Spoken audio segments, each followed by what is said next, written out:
শাহজালাল মুজরদি আমনির বয়স তখন 12 বৎসর। জঙ্গলে গেলেন, যাওয়া মাত্রই মামা আড়াল থেকে দেখতেছি জঙ্গলের ভিতরে একটা হরিণী। শাহজালাল মুজরদি আমনি রহমাতুল্লাহি আলাইহি কাছে আইসা জবান খুলে গেল, আর চোখের পানি জড়ায়া জড়ায়া হরিণীটা কান্দে আর বলতেছে, ও আল্লাহর ওয়ালি, আমি বড় অসহায়, আমি নির্যাতিতা, আমি বড় কষ্টে আছি, বড় দুঃখে আছি। আমার 2টা সন্তান, দুধের সন্তান, আমার 2টা দুধের বাচ্চাকে জঙ্গলের একটা বাঘ খেয়ে ফেলেছে। আমি মা, চোখের সামনে সন্তানকে হারানোর দৃশ্য আমি বলতে পারি না, কারণ সন্তানের প্রতি মায়ের কেমন দরদ এটা শুধু মা জানে, আর দুনিয়ার কেউ জানে না রে ভাই। ওই দুঃখিনী হরিণী বলতেছি, হুজুর, আমার দুধের বাচ্চাটাকে একটা বাঘ খেয়ে ফেলেছে, আমি আপনার কাছে বিচার প্রার্থী। কি ছিল আমার বাচ্চাগুলির অপরাধ, কি ছিল আমার বাচ্চাগুলির দোষ? আল্লাহর ওয়ালি শাহজালাল মুজরদি আমনি রহমাতুল্লাহি আলাইহি তিনি যখন ওই বাঘটাকে তিনি ডাক দিলেন, বাঘটার সাথে সাথে ওনার সামনে হাজির হয়ে গেল, আসামির মতো আল্লাহর ওয়ালির সামনে দাঁড়িয়ে রইল। তারপরে তিনি জিজ্ঞেস করলেন, বিচারের কাঠগড়ায় দাঁড়ায় আছে জঙ্গলের বিশাল বড় রয়্যাল বেঙ্গল টাইগার, আর ছোট্ট বালক শাহজালাল মুজরদি আমনি তিনি তো আছেন বিচারক। ওই অবস্থায় তিনি বাঘকে জিজ্ঞেস করেন, কেন তুমি তার বাচ্চাগুলিকে খেয়ে ফেলেছ? বাঘ তখন অনুরোধ করে, বাঘ তখন আসামির কায়দায় বলতেছে, উস্তাদজি, আমি বড় ক্ষুধার্ত, আমি চরম ক্ষুধার্ত ছিলাম। ওই অবস্থায় ক্ষুধার জ্বালা সইতে না পেরে আমি তার 2টা বাচ্চা খেয়ে ফেলেছি। আমি বহুত বড় অন্যায় করে ফেলেছি, অপরাধ করে ফেলেছি। আপনি যেমন শাস্তি আমাকে দেন না কেন গো, আমি শাস্তি মেনে নিব। এই কথা বলতেই শাহজালাল মুজরদি আমনি বাঘটার একটা চর মারলেন, একটা থাপ্পড় মারলেন, আর বাঘটা কিছু দূর যাইয়া তার করে যেভাবে বমি করে ওই রকম বমির মতো করে বাচ্চা 2টারে পেট থেকে ফালায়া দিল। আল্লাহর কুদরতে ওই 2 বাচ্চাটা আল্লাহ পাক রব্বুল আলামিন তাদেরকে জীবিত করে দিলেন। দৃশ্যটা দেখলেন দূর থেকে দাঁড়ায়া মামা আহমদ কবির রহমতুল্লাহি আলাইহি তিনি তখনই সেজদায় পড়ে আল্লাহর কাছে শুকরিয়া আদায় করেন আর বললেন, ভাবলেন আমার ভাগনা আল্লাহ রহমতে কামালতির উচ্চ পর্যায়ে পৌঁছে গেছে। ও ভাইরা বন্ধুরা, 12 বছরের বালক শাহজালাল মুজরদি আমনি আল্লাহ পাক এত বড় কামালতি বুজুর্গি দান করলেন, জঙ্গলের হিংস্র প্রাণীরা পর্যন্ত তারে বিচারক মানে। তারপরেই মামা বলতেছেন, বাবা যাও, ভারতবর্ষে যাও, এই যে মাটি দিয়ে দিলাম, এই মাটি লইয়া যাও। আল্লাহর ওলি রওনা দিয়া দিলেন ভারতবর্ষে। ভাইরা বন্ধুরা, রাস্তায় অল্প অল্প করে কিছু কিছু সাথী ওনার সঙ্গী হলো, আসলেন ভারতের দিল্লি। তখন বহুত বড় একজন বুজুর্গ বসবাস করতেন, নিজামউদ্দিন আউলিয়া, হযরত নিজামউদ্দিন আউলিয়া রহমাতুল্লাহি আলাইহি। অনেক খবর পেয়ে ওনার দরবারে মেহমান ডাকলেন। ইয়ামেন থেকে একজন বুজুর্গ এসেছেন। ভাইরা বন্ধুরা, খাজা নিজামউদ্দিন আউলিয়া রহমাতুল্লাহি আলাইহি মেহমান হিসাবে রাখলেন। মেহমানদারি করতেছেন, কারণ মেহমানদারি করে আমার নবীর সুন্নত। মান আরাদা আন ইয়াবসুদার রিজকা ফালইউকরিম দাইফাহ আও কামা ক্বালা নবী আলাইহিস সালাতু ওয়াস সালাম। আল্লাহর নবী বলেন, উম্মতের দল, যদি তুমি রিজিকের মধ্যে প্রশস্ততা চাও, রিজিকের মধ্যে যদি বরকত চাও, যদি তুমি চাও তোমার রিজিক বাড়ক, ব্যবসায় সফলতা চাও, চাকুরিতে প্রমোশন চাও, দুনিয়ার কামিয়াবি যদি চাও, তাহলে আমি নবী বললাম মেহমানের কদর করো। মেহমানের কদর যেই ঘরে হয়, এই ঘরের মধ্যে আল্লাহ পাক রিজিকের কোনো অভাব রাখে না, রিজিকের অভাব আল্লাহ রাখে না, রিজিকের প্রশস্ততা বাড়ায় দেয়।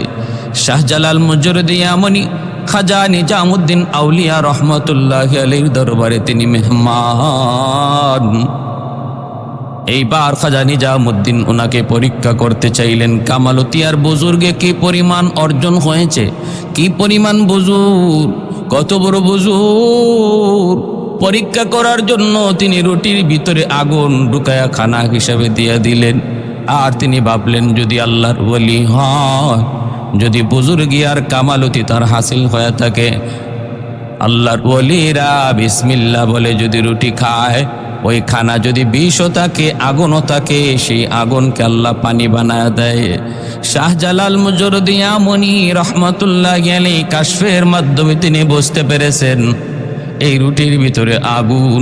তিনি বিসমিল্লাহ বলে তিনি রুটি খেয়ে ফেললেন, আগুন সহ খেয়ে ফেললেন। নিজামুদ্দিন আউলিয়া তিনি দেখলেন, দেখেই তার বুঝ হয়ে গেছে এই বালক সাধারণ কোনো বালক নয়, যুবক সাধারণ কোনো যুবক নয়, সে আল্লাহর দরবারে তার বুজুর্গি আর কামালতি বহুত উঁচু। मैं तालिब मौला हो मेरे इश्क निराला, मैं तालिब मौला हो मेरे इश्क निराला, है जुमला जहां जिनके तजल्ली से उजाला, है जुमला जहां जिनके तजल्ली से उजाला, मादर दो जहां गैर खुदा यार नदरे, जुजियात खुदा ही चितिगर कार नदारेम, जुजियात खुदा ही चितिगर कार नदारेम। এখান থেকে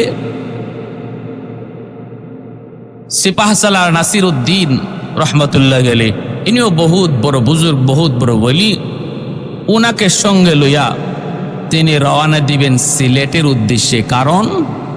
কারণ হলো সিলেটে তখন এক অত্যাচারী বাদশা ছিল যার নাম গৌরগোবিন্দ। গৌরগোবিন্দ ছিল বহুত বড় অগ্নি পূজারী, মূর্তি পূজারী, এবং সে ছিল জালেম, জুলুম করত মুসলমানদের উপরে। তার ছিল কঠিন জুলুম। তার রাজ্যে নিষিদ্ধ ছিল গরু জবাই করা। বুরহানুদ্দিন নামে আল্লাহর বহুত বড় এক বুজুর্গ, তিনি তার একটা সন্তান বহুদিন পরে আল্লাহ তারে দান করেছেন। ওই সন্তানের আকিকা পালন করতে যায় সে একটা গরু জবাই করেছিল। আর ওই গরু জবাই করার পর এর একটা গোশতের টুকরা একটা কাক টুটে করে নিয়ে গেল আর গৌরগোবিন্দের প্রাসাদের মধ্যেই নিয়ে ফেলাইল। ঘটনা বুঝছেন? উনি কিন্তু গরু জবাইটা করেছেন আড়ালে, কিন্তু আল্লাহ পাকের বিধান, কুদরত আল্লাহর, মানসা আল্লাহর। কাক তার টুটে করে ওই গোশতের টুকরা নিয়া গৌরগোবিন্দের প্রাসাদেই যাইয়া ফালালো। কর্মচারীরা পেয়ে গেল, হইচই শুরু হয়ে গেল, বাদশার মাথা নষ্ট। আমার রাজ্যে গরু জবাই, এত বড় সাহস কার? খোঁজ লাগাও, তালাশ লাগাও। আমার ভাইরা বন্ধুরা তালাশ করে করে তারা পেয়ে গেল বুরহানুদ্দিন তার সন্তানের আকিকা করেছে। এই আকিকার গোশতের টুকরা তার রাজদরবারে কাকের মাধ্যমে পৌঁছে। চরম ক্ষিপ্ত হল বাদশা, বুরহানুদ্দিনের কাছে তার সৈন্য সামন্ত পাঠায় দিল। সংক্ষেপে বলি, ওই অবস্থায় বুরহানুদ্দিনের সন্তান দীর্ঘদিন পরে যাকে আল্লাহ পাক একটা নেক সন্তান, যাকে একটা সুন্দর ফুটফুটে সন্তান দান করেছেন, ওই সন্তানটারে বাবার চোখে হত্যা করে ফেললো। নিষ্পাপ অবুঝ শিশুটাকে হত্যা করে ফেললো। আর বুরহানুদ্দিনের ওই হাত, যেই হাত দিয়ে সে গরু জবাই করেছে, এই গরুটাকে, এই গরু জবাই করেছে যেই হাত দিয়ে, হাতটা কেটে ফেললো। কারণ হিন্দুরা, মূর্তি পূজারীরা, গরু পূজারীরা, তারা তো গরুকে মা মনে করে, মা মনে করে, গরুকে দেবতা মনে করে, দেবতা। বাইরা বন্ধুরা, ওরা তো সব কিছুকে দেবতা মনে করে। কোটি কোটি দেবতা, কোনো অভাব নেই। যেই জিনিসটারই তারই অবাক কিছু দেখে, এটাকে দেবতা বলতে সময় লাগে না। বট গাছ যদি হয় 200 বছর, বট গাছকেও ওরা দেবতা মনে করে। বহু হিন্দু আছে এমন যারা বট গাছেরও পূজা করে, বট গাছেরও পূজা করে, গঙ্গা নদীর পূজা করে। এতদিন যাবত এই নদী চলে আসতেছে, অতএব এটাই খোদা, এটাই দেবতা, এরও পূজা করে। গরু গাভী দুধ দেয়, দুধ দেয়, হায় হায় উলান কাটলে পরে দুধ পাওয়া যায় না। তখনই দুধটা আসলো কোথা থেকে? দুধটা আসলো কোথা থেকে? উলান কাটলে কোনো দুধ পাওয়া যায় না।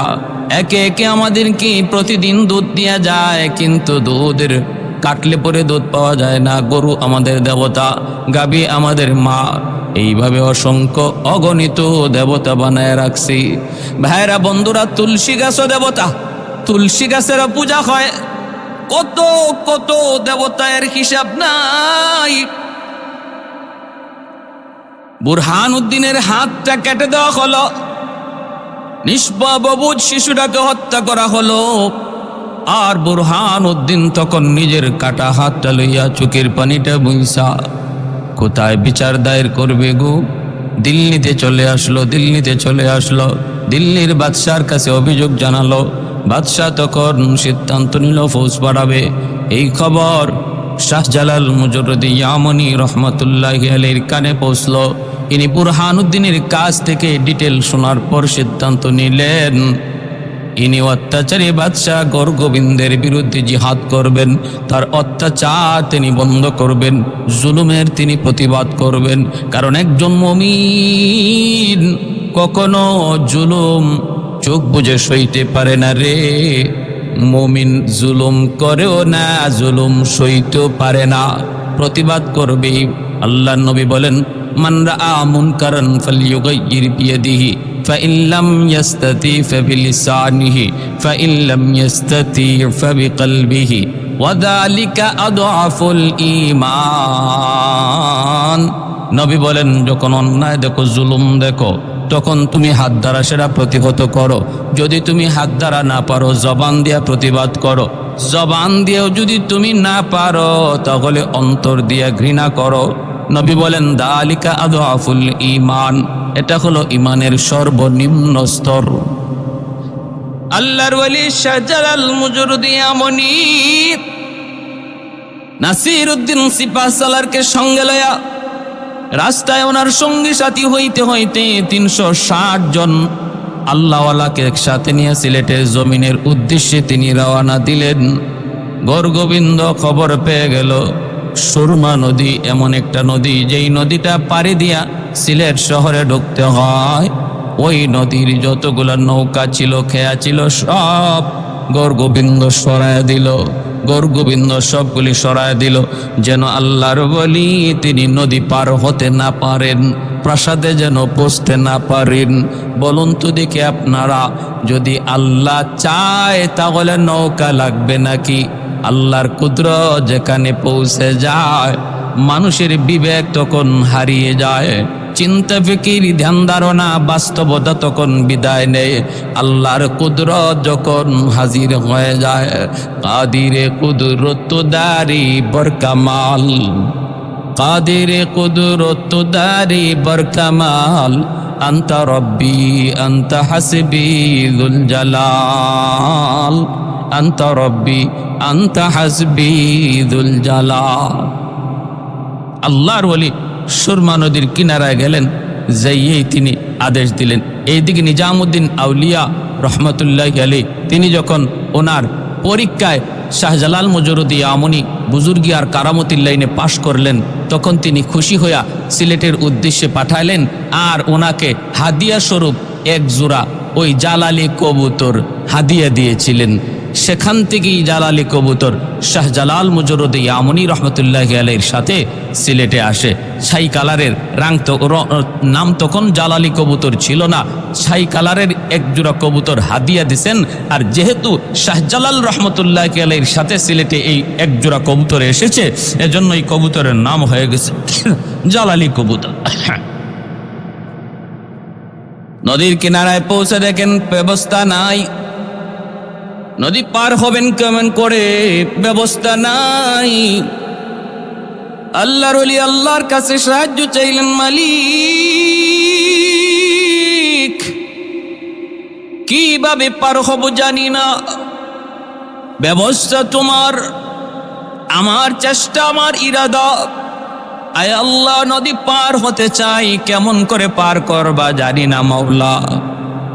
আল্লাহ পাক রব্বুল আলামিনের কাছে যখন দোয়া করতে লাগলেন, আল্লাহর ওলিরা চাইতে দেরি, দোয়া কবুল হতে দেরি হয় না। তিনি তো একজন মুস্তাজাবুদ দাওয়া ছিলেন, যার হাত উঠাইতে দেরি হয়, কবুল হতে দেরি হয় না। আল্লাহর ওলি শাহজালাল মুজরদে ইয়ামুনি হাত বাড়ালেন, আল্লাহ দোয়া কবুল করলেন। মালিক জানায় দিলেন, অন্তরে ইলহাম করলেন, বন্ধু আমার, তুমি এইবার তোমার যায় নামাজটা নদীতে বিছায়া দাও। যারা আল্লাহর ওলি তারা সবাই আল্লাহর বন্ধু। ওলি শব্দের অর্থই হলো বন্ধু। ওলি শব্দের অর্থই হলো বন্ধু, এর বহু বচন হলো আউলিয়া। তাদের প্রসঙ্গেই আল্লাহ পাক কোরআনে বলেছেন, আলা ইন্না আউলিয়া আল্লাহ লা খাউফুন আলাইহিম ওয়ালা হুম ইয়াহজানুন। আল্লাহ পাক বলেন, যারা আমি আল্লাহর ওলি তাদের কোনো ভয় নাই, কোনো চিন্তা নাই, তাদের কোনো ভয় নাই, তাদের কোনো চিন্তা নাই। তাদের জীবনের যত সমস্যা, সবগুলি সমস্যার সমাধানের জিম্মাদার আমি আল্লাহ। অতএব তাদের জীবনে কোনো সমস্যা নাই, তাদের কোনো ভয়ভীতিও নাই। যত ভয় সব কিছুর জিম্মাদারও আমি আল্লাহ। যদি তুমি ওলি হতে পারো, যদি তুমি ওলি হতে পারো, লা খাউফুন আলাইহিম ওয়ালা হুম ইয়াহজানুন।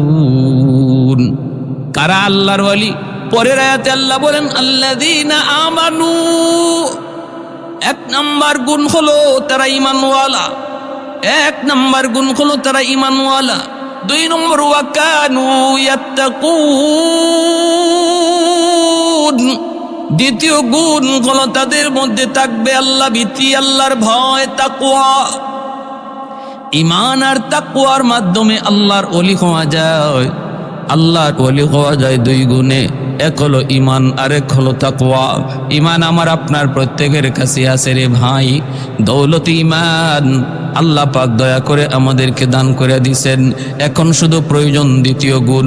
দ্বিতীয় গুণ হলো তাকওয়া, আল্লাহর ভয়। আল্লাহর ভয় যার অন্তরে যেই পরিমাণ থাকবে সে আল্লাহর তত বড় বলি। যার অন্তরে আল্লাহর ভয় যেই পরিমাণ থাকবে সে আল্লাহর তত বড় বলি। কার অন্তরে আল্লাহর ভয় কেমনে বোঝা যায়? যেই মানুষটা নিজেকে গুনাহ থেকে যত বেশি বাঁচায়, বোঝা গেল তার অন্তরে আল্লাহর ভয় তত বেশি। তাহলে কি রেজাল্ট, ফলাফল কি? তাকওয়া মানে আল্লাহর ভয়ে গুনাহ ছেড়ে দেওয়া। তাকওয়া মানে আল্লাহর ভয়ে গুনাহ ছেড়ে দেওয়া। তাকওয়া মানে 5 ওয়াক্ত নামাজ ঠিক মতো পড়া। তাকওয়া মানে রমজান মাসে রোজা রাখা। তাকওয়া মানে পর্দা করা। তাকওয়া মানে হালাল হারাম মান্না চলা।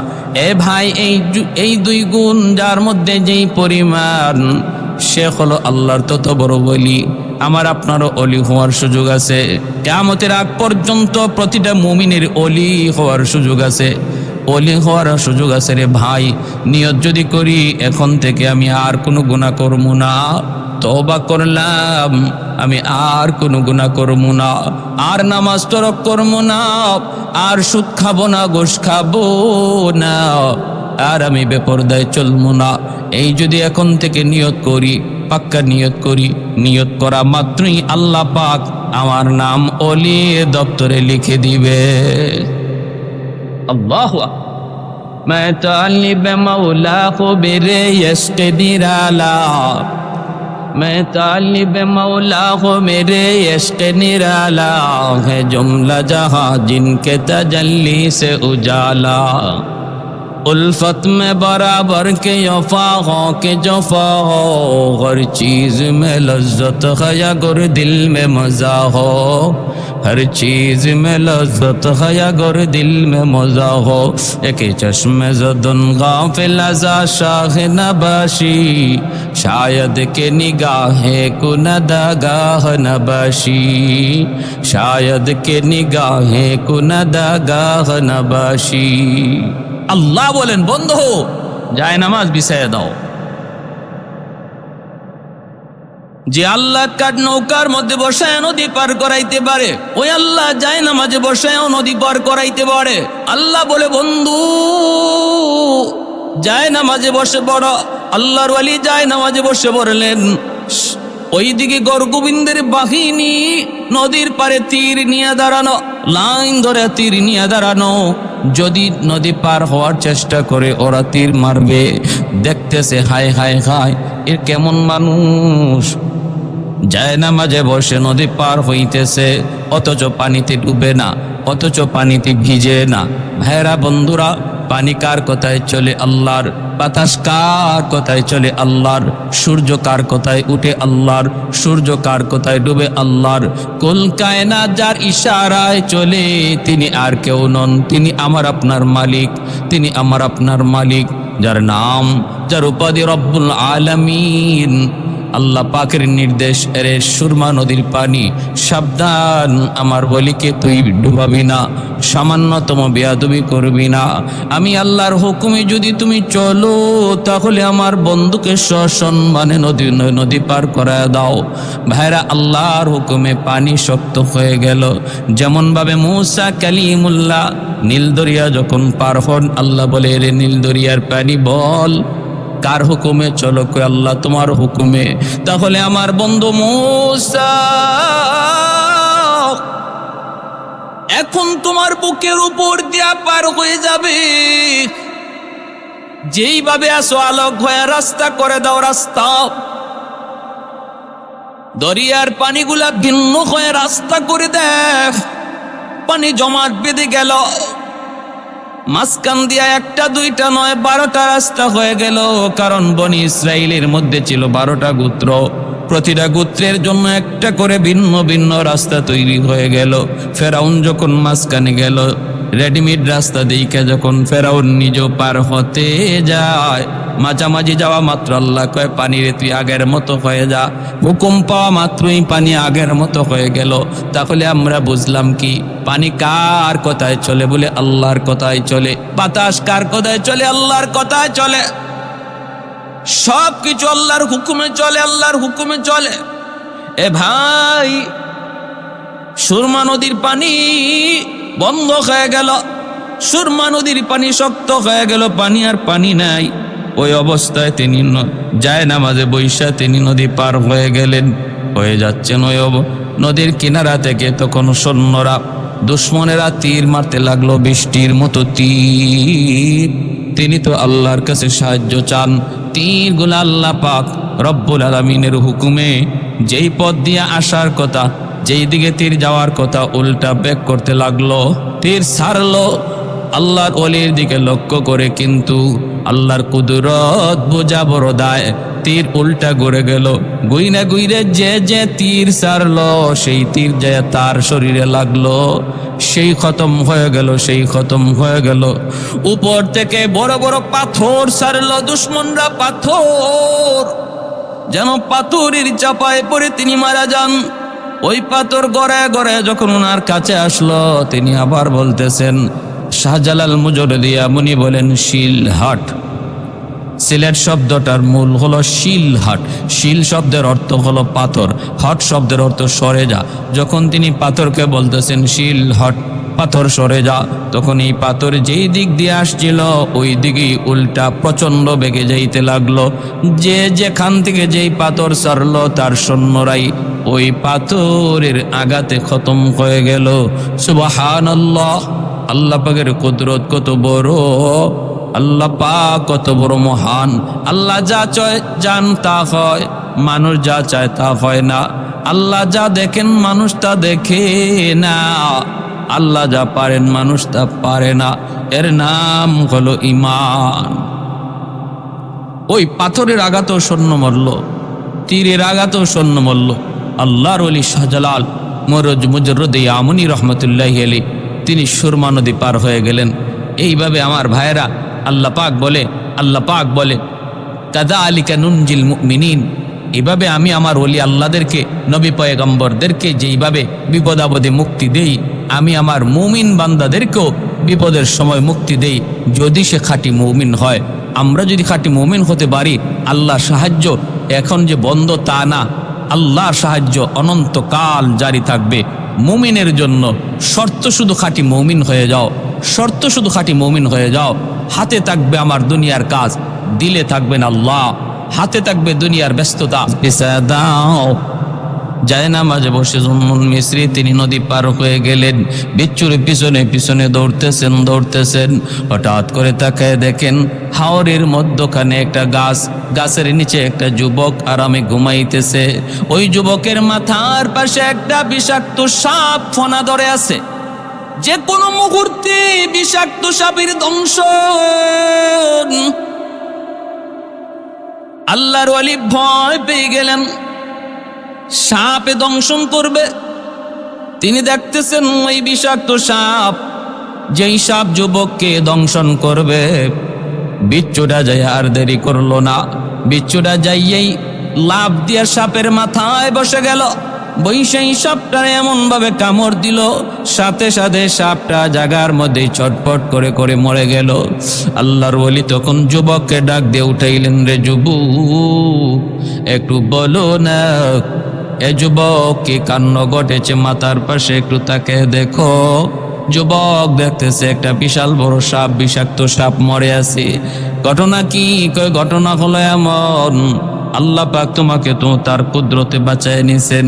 কিন্তু আমি জানতে চাই রে যুবক, কি তোমার নেকামল, কি নেকামল, কোন নেকামলের উসিলায় আল্লাহ পাক তোমাকে সাপের দংশন থেকে বাঁচানোর জন্য নদীর ওই পার থেকে বিচ্ছু পাঠালেন, আর ওই বিচ্ছুটা ঈশা তোমাকে বাঁচায় নিল। এ যুবক কি ছিল তোমার নেকামল? যখন এইভাবে আল্লাহর ওলি জানতে চাইলেন, যুবক চোখের পানি জরে কান্দে আর বলতেছে, ও আল্লাহর ওলি, আমার কোনো ব্যক্তিগত নিজস্ব অথবা অতিরিক্ত কোনো নেক আমল মনে পড়ে না। আমি যে একজন বুজুর্গ, আমি যে একজন আল্লাহওয়ালা তাও আমি জানি না। আল্লাহওয়ালার কোনো কারামত, কোনো বুজুর্গই ও আমার কাছে নেই। তবে আমি যতদূর জানি আমি 5 ওয়াক্ত নামাজ ঠিক মতো পড়ি, যেখানেই থাকি সেখানেই নামাজ পড়ি। হাওরে থাকলেও আজান হলে নামাজ পড়ে নেই, হাওরে আমি আজান দিয়া নামাজ পড়ে নেই। জঙ্গলে থাকলে সেখানে ওয়াক্ত মতো আমি নামাজ আদায় করে নেই। সকল ব্যস্ততার ভিতরে আমি আল্লাহর হুকুমকে ভুলি না। সমস্ত ব্যস্ততার ভিতরে আমার দিলের ভিতরে আল্লাহর মহব্বত। এজন্য দুনিয়ার কোনো কর্ম, দুনিয়ার কোনো ব্যস্ততা আমাকে আল্লাহর হুকুম থেকে গাফেল করতে পারে না। এই হলো আমার দেখার মধ্যে একটা আমল। আর একটা হলো আমি যখন ওই জায়গায় ঘুমাইতে যাই, আমি আল্লাহর কাছে দোয়া করেছিলাম, মালিক এই হাওরে আমি একটু ঘুমাবো, আমি বড় ক্লান্ত পরিশ্রান্ত, গাছের নিচে ঘুমাবো। কিন্তু কেমন করে ঘুমাই? আমার তো কোনো আপনজন আত্মীয় স্বজন কেউ নাই। আল্লাহ আমি গাছের নিচে ঘুমাবো, পাহারা দিবে কে? বিপদে পড়লে সাহায্য করবে কে? আল্লাহ তোমার কাছে আমি ভরসা করলাম, আল্লাহ তোমার উপর ভরসা করে ঘুমাইলাম, তুমি আমাকে সাহায্য কইরো। আল্লাহ পাক বলে, ওয়ামাইয়া তাওয়াক্কাল আলাল্লাহ ফাহুয়া হাসবু, যে আমার উপরে যেই পরিমাণ ধারণা রাখে, আমার উপরে যেই পরিমাণ বিশ্বাস রাখে, আমার উপরে যে যে পরিমাণ ভরসা করে, আমি আল্লাহ তার সাথে ওই পরিমাণ লেনদেন করি, আমি তার জন্য যথেষ্ট হয়ে যাই। 100 ভরসা যদি কেউ আল্লাহর উপরে করে, আল্লাহ তার জন্য 100 সমাধান বের করে দেন। আল্লাহ পাক তার 100 জিম্মাদার হয়ে যান। কেউ যদি 50 ভাগ ভরসা করে, আল্লাহ 50 ভাগ তার জিম্মাদার হয়ে যান। এজন্য ভাইরা বন্ধুরা, ভরসা করব কার উপর? আল্লাহর উপর। তাওয়াক্কুল করব কার উপর? আল্লাহর উপর। কয় কত %? 50 কয় না, 60 কয় না, 70 কয় না, 80 কয় না, 90 কয় না, কত কয়? 100 100% তাওয়াক্কুল করব আল্লাহর উপর। আল্লাহর ওলি কি যুবক বলতেছে, ও আল্লাহর ওলি, আমি যখন ঘুমাই আল্লাহর কাছে বলতেছি, মালিক এই নির্জন মরুভূমিতে গাছের নিচে ঘুমাবো, কিন্তু বাঁচানেওয়ালা কেউ নাই তুমি ছাড়া। আল্লাহ আমাকে তুমি বিপদ থেকে উদ্ধার কইরো, এই বইলে আমি ঘুমাইছি। এজন্য আল্লাহ পাক তার জিম্মাদার হয়ে গেছেন, জিম্মাদার হয়ে গেছেন।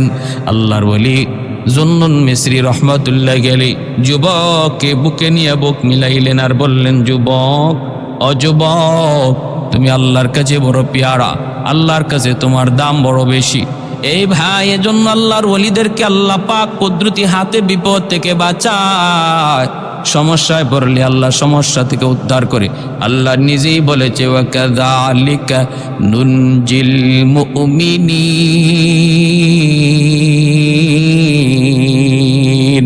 মুমিনদেরকে আমি আল্লাহ এইভাবে উদ্ধার করি। শাহজালাল মুজরদি আমনিকে আল্লাহ পাক সুরমা নদী পার করায় দিলেন যায় নামাজে বসা। এইবার গৌরগোবিন্দের প্রাসাদ, গৌরগোবিন্দ আত্মগোপন করলো, বাঁচার জন্য আত্মগোপন করলো। ভাইয়েরা বন্ধুরা, নাসিরউদ্দিন সিপাহসালার রহমতুল্লাহি আলাইহি তিনি আজান দিলেন। আজান দেওয়া মাত্রই দেখা যায় গৌরগোবিন্দের প্রাসাদগুলি আজানের আওয়াজে একে একে ধসে পড়লো। গৌরগোবিন্দ পলায়ন করলো, সৈন্য সামন্ত খতম হয়ে গেল। ভাইয়েরা বন্ধুরা, জুলুমের অবসান হলো, জুলুমের অবসান হলো, জুলুমের অবসান হলো। আল্লাহর ওলি শাহজালাল মুজরদি আমনি রহমতুল্লাহি আলাইহি 360 জন আউলিয়া লইয়া সিলেটের পবিত্র জমিনে যায় ঢুকলেন।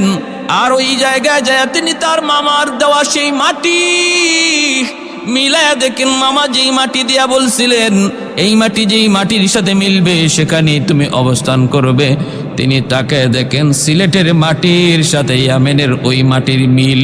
ভাইয়েরা, শুধু ইয়ামেনের মাটির মিল নয়, সিলেটের মাটির ব্যাপারে আরো সুসংবাদ দিয়েছেন শাইখুল ইসলাম কুতবুল আলম সৈয়দ হুসাইন আহমদ মাদানী রহমতুল্লাহি আলাইহি। তিনি সিলেটের জমিনকে বড় ভালোবাসতেন। জীবন ভোর আল্লাহর ওলি ইতিকাফ করেছেন সিলেটের জমিনে, রমজান কাটাইছেন সিলেটের জমিনে। তিনি সিলেটে প্রথম এসেই বললেন আমি সিলেটের মাটির সাথে মদিনার মাটির বড় মিল পাই, আমি সিলেটের মানুষের সাথে মদিনার মানুষের বড় মিল পাই। সুবহানাল্লাহ। সিলেটের মাটির সাথে সিলেটের মানুষের সাথে মদিনার মানুষের মিল পাই। উক্তিকার কুতবুল আলম সৈয়দ হুসাইন আহমদ মাদানী রহমতুল্লাহি আলাইহি। আমার ভাইরা, গৌরগোবিন্দের জুলুমের অবসান হলো। শাহজালাল মুজরদি আমনি মসজিদ বানাইলেন ইবাদতের জন্য। এইবার পানি লিয়া লাগছে বড় সমস্যা। সিলেটের তখন মানুষের পানির নেওয়ার উৎস একমাত্র ছিল সুরমা নদী। এই সুরমা নদী থেকেই পানি নেওয়া হতো, পানির ব্যবস্থা ছিল। কিন্তু নদীর পানিটা ছিল ঘোলা এবং স্রোত, এজন্য এই পানি খাওয়ার উপযুক্ত ছিল না, পানি খাওয়া উপযুক্ততা ছিল না। সবাই এই আল্লাহর ওলির কাছে আবদার জানাইল যে একটু পানির ব্যবস্থা করেন, আমাদের জন্য একটু পানির ব্যবস্থা করেন। যখন ওনার কাছে পানির আবদার জানায়, তিনি তখন একটা কুয়া খনন করতে বললেন। ঠিক আছে, সবাই মিলে একটা কুয়া খনন করো। আমার ভাইয়েরা, একটা কুয়া খনন করতে বললেন। এই কুয়ার মধ্যে তিনি কুয়া খনন করার পর আল্লাহর কাছে দোয়া করলেন, আল্লাহ ও মালিক, আমার যদ্দুর সাধ্য ছিল আমি কুয়া খনন করলাম, কিন্তু এই কুয়ার মধ্যে পানি আসবে কোথা থেকে সেটা আমি জানি না, তুমি জানো। আল্লাহ, তোমার কাছে আবদার, এই কুয়ার সাথে তুমি মক্কার জমজম কুয়ার সম্পর্ক তৈরি করে দাও। আল্লাহর ওলিদের দোয়া বৃথা যায় না। দোয়া করলেন, আল্লাহ এই কুয়ার সাথে মক্কার জমজম কুয়ার সম্পর্ক তৈরি করে দাও। আল্লাহর কাছে দোয়া কবুল হয়ে গেছে। ভাইরে আমার, এর যুবক খেয়াল করে শুনো, ওই লাঠি দ্বারা তিনি মাটিতে আঘাত করলেন। মাটিতে আঘাত করা মাত্রই দেখা গেল মাটি ফেটে পানি উঠা শুরু হলো। শুধু পানি উঠতেছে তা না, ওই পানির সাথে রং বেরঙ্গের মাছও ওঠা শুরু হলো। আল্লাহর ওলির লাঠির আঘাতে পানি উঠা শুরু হলো। ওইদিকে জমজম কুয়ার পানি উঠেছিল। ভাইরা বন্ধুরা, হযরত ইসমাইল আলাইহিস সালাম, জবিহুল্লাহ ইসমাইল আলাইহিস সালামের পায়ের গোড়ালির আঘাতে আর সিলেটের ওই দরগার কুয়ার পানি সেটা শুরু হলো, উৎপন্ন হলো। শাহজালাল মুজরদি আমনির লাঠির আঘাতে পানি ওঠা শুরু হলো। ভাইরা বন্ধুরা, এগুলো আল্লাহর ওলিদের কারামত। আল্লাহর ওলিদের কারামত, কারামতুল আউলিয়াই হাকুন, ওলিদের কারামত, এটা হক। ভাইরা, আপনি বলতে পারেন আমি বিশ্বাস করি না, আপনি এটা বিশ্বাস করেন না বলতে পারেন, কিন্তু যদি বলেন আমি ওলিদের কোনো কারামত বিশ্বাস করি না, তাহলে আপনার ঈমান থাকবে না। কারণ ওলি আল্লাহদের কারামতের ঘটনা আল্লাহ কোরআনের মধ্যে একাধিক জায়গায় বলেছেন। সুলাইমান আলাইহিস সালামের জমানায় সে বিলকিস রানীর সিংহাসন কে চোখের পলকে 1000 মাইলের দূরে এত বড় বিশাল সিংহাসন চোখের পলকে কে মিশরে আনলো, কিভাবে আনা সম্ভব? সেটাও ছিল একজন ওলির কারামত, ওলির বুজুর্গি, যার ইসমে আজমের ক্ষমতা জানা ছিল, ইসমে আজম যার অর্জন হয়েছিল। এজন্য ভাইরা বন্ধুরা, ওলিদের কারামত এগুলো হক সত্য, এর ভিতরে কোনো সন্দেহ নেই। আপনি নির্দিষ্ট করে কোনো কারামত যদি বলেন এটা আমার সন্দেহ হয়, এর কোনো নির্ভরযোগ্য তথ্য পাই না, সেটা ভিন্ন কথা। কিন্তু যদি বলেন এগুলা হতেই পারে না, এগুলা অসম্ভব, তাহলে ঈমান থাকবে না। কারণ ওলিদের কারামত ওলিদের নিজস্ব কোনো ক্ষমতা নয়, নবীদের মুজিজা তাদের নিজস্ব কোনো ক্ষমতা নয়। ওলিদের কারামত, নবীদের মুজিজা সম্পূর্ণটা আল্লাহর ইশারায়, আল্লাহ করান। অতএব বলুন তো দেখি, আল্লাহ যদি চান, আল্লাহ যদি করান, তাহলে সম্ভব কিনা? অবশ্যই সম্ভব। যদি বলেন সম্ভব না, তাহলে ঈমান থাকবে না। লাঠির আঘাত দেওয়া মাত্রই পানি বের হলো, আর এর আগে দোয়া করে নিলেন, আল্লাহ তুমি জমজম কুয়ার সম্পর্ক, আল্লাহ তুমি মক্কার জমজমের সাথে করে দিও। ও ভাইরা বন্ধুরা, পানি আজ উঠলো, সে তখনও উঠলো, আজও আছে, এবং বিভিন্ন রঙের মাছও আছে। এ ভাই, এ কুয়ার সাথে জমজম কুয়ার সম্পর্ক কেমনে তৈরি হলো রে ভাই? একটু মনোযোগ দিয়ে শুনুন। আল্লাহর ওলির দোয়া এবার প্রমাণিত হওয়া তো লাগবে। কেমনে প্রমাণিত হবে? একটা ঘটনা ভালো করে খেয়াল করুন। ঘটনাটা হলো সিলেট জেলার ভাইরা বন্ধুরা, চান্দাইনটিলা গ্রামের দুইজন মানুষ তখনকার সময়ে হজে যাওয়ার জন্য ইরাদা করলো। এক হলো আবু মানসুর, আরেকজন হলো আব্দুল ওয়াহাব। আবু মানসুর, আব্দুল ওয়াহাব নামে দুই ব্যক্তি হজের উদ্দেশ্যে রওনা দিল। থলে ভরা তাদের স্বর্ণ মুদ্রা। তখনকার সময়ে কোনো টাকা পয়সার লেনদেন ছিল না, স্বর্ণ মুদ্রার মাধ্যমে লেনদেন হতো। ওই স্বর্ণ মুদ্রা লইয়া তারা গেলেন হজের উদ্দেশ্যে।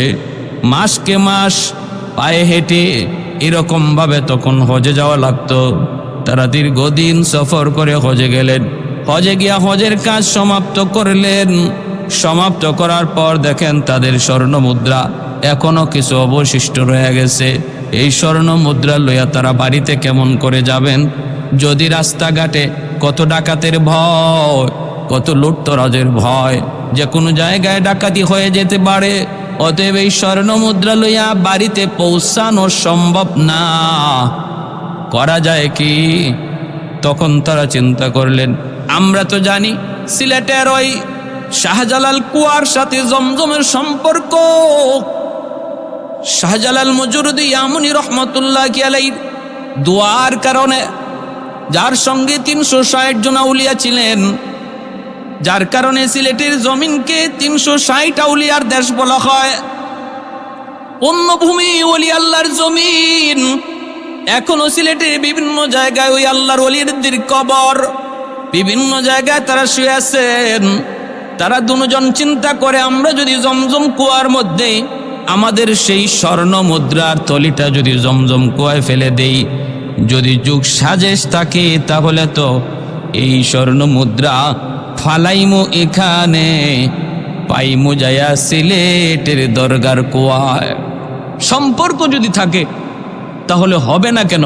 আল্লাহ যদি চায়, ওই কুয়ার সাথে যদি জমজম কুয়ার সম্পর্ক আল্লাহ করায় দিতে পারে, নিয়ত করে যদি আমরা স্বর্ণ মুদ্রার থলি এখানে ফালাই, আল্লাহ এই থলিও সিলেটের জমিন আল্লাহ পৌঁছাইতে পারে।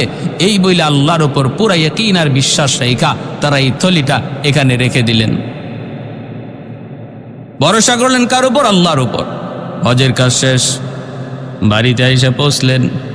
বাড়িতে পৌঁছার পর তারা গেলেন ওই কুয়ার কাছে, খবর নিলেন, খাদেমকে জিজ্ঞেস করলেন কুয়া পরিষ্কার করে। যে খাদেম বলতেছে, হ্যাঁ আমি তো কুয়া পরিষ্কার করার সময় আমার পায়ে একটা থলি লাগলো, আমি ওই থলিটা উঠাইলাম, উঠাইয়া দেখলাম এর ভিতরে অনেকগুলা স্বর্ণ মুদ্রা, আর এই থলিতে আমি একটা কৌটার মধ্যে একটা কাগজও পেয়েছি, যে কাগজের মধ্যে দুইজন মানুষের নাম, একজন হলো আবু মানসুর, আরেকজন আব্দুল ওয়াহাব। ঠিকানা হলো চান্দাইনটিলা। এই হলো ঠিকানা। আপনারা কারা? বলে আমরা সেই দুই মানুষ যারা হজে গিয়েছিলাম। স্বর্ণ মুদ্রা কেমন করে দেশে পৌঁছাবো?